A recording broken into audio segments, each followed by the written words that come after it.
Good morning from Nairobi. আমি পিউ।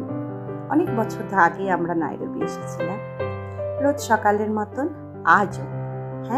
আজ last day of October 2025। সকালবেলা অফিসে বেরিয়ে পড়লাম। আজ আপনাদের সাথে আমার অফিস যাওয়া এবং ফেরা, তার সাথে নাইরোবির রাস্তা, পার্কল্যান্ড টু মাজিমাস্প্রি। একটু দেখতে থাকুন।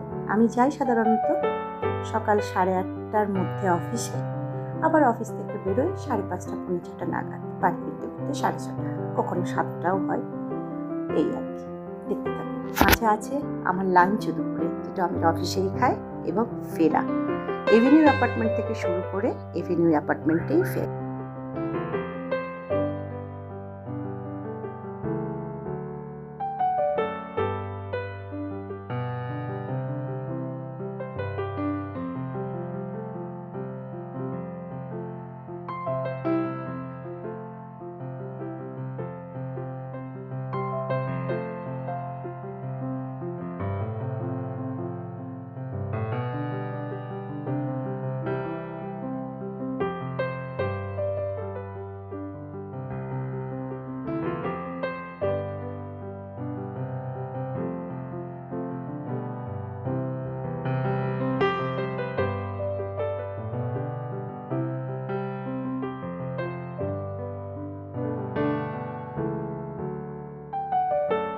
সারাদিন কাটিয়ে অফিস থেকে এবার বাড়ির পথে ফিরছি।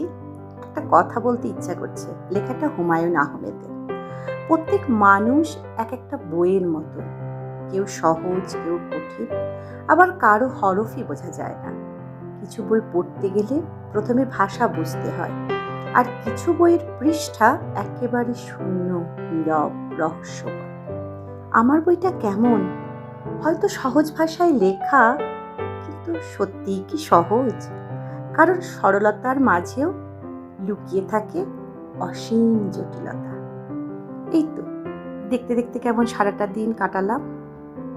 কাটিয়ে ঘুরতে ঘুরতে আবার এভিনিউ অ্যাপার্টমেন্ট। ভালো থাকবেন সবাই, আবার দেখা হবে।